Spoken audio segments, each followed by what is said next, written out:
There is convincing evidence showing that some motion control stability running shoes, which are running shoes specifically crafted to minimize and prevent abnormal heel motions during touchdown and throughout the stance phases of running gait. Some lines of research has found that these shoes may actually amplify excessive under or overpronation, which are considered abnormal foot mechanics known to cause the body harm, potentially the knee and even the shins, whereby the increased levels of abnormal pronation,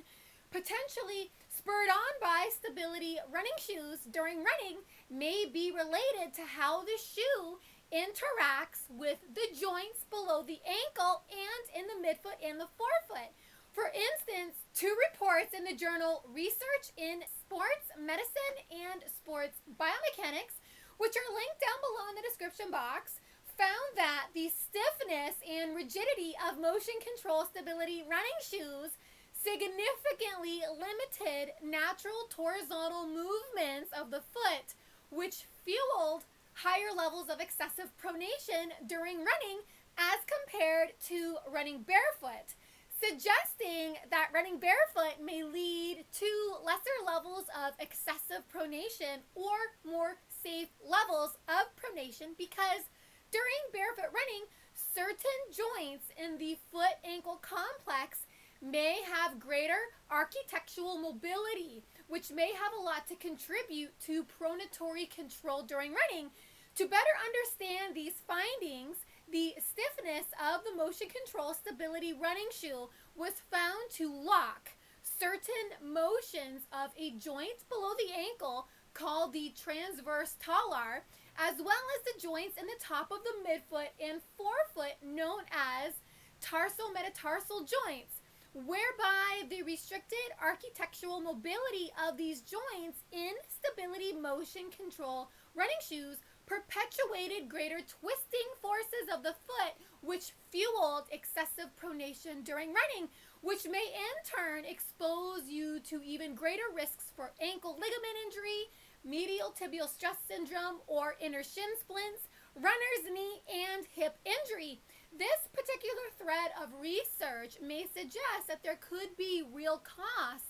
for the failure of certain joints in the foot to make full participation during certain phases of running gait, and could also be a bad development in foot health and function when certain natural foot joint motions are closed off. When they are less engaged, the entire foot may be less secure, which may spur on other forms of mechanical dysfunction during running, like amplified excessive pronation, to which, according to some estimates in the scientific literature, motion control stability running shoes, even orthotics, may not always be the best approach for reducing injury risk and aren't always a mass solution in providing safe levels of stability support during running, not to mention that over time, routine use of motion control stability running shoe robs the feet of strength, because the structural barriers of the shoe, there's not sufficient use to be made of the foot when the feet are under engaged and understimulated.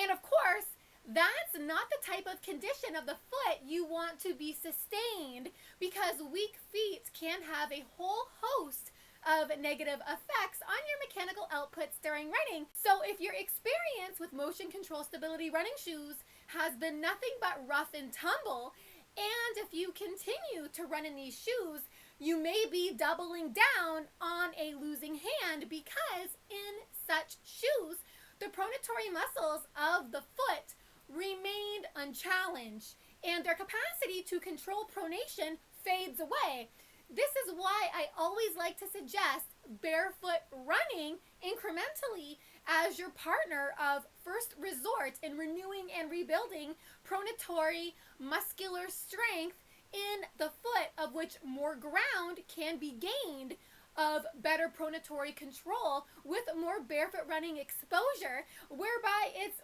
better to have no obstacles in the full participation of the foot's muscles, tendons, and bones, giving the opportunity for the pronatory muscles in the foot to do the work that they can't do otherwise in motion control stability running shoes. So I just thought it would be of value to bring your attention that sometimes some forms of running shoes, like most motion control stability running shoes, can complicate your injury prevention efforts by incubating a progressively weaker foot through restricting critical natural ranges of motion of certain foot structures, which may unleash a cascade of abnormal foot movement patterns during running, whereas barefoot running can deepen the threads of muscular engagement that weaves a stronger, more dynamically functioning foot that may be more able to hold firm pronation control effectiveness.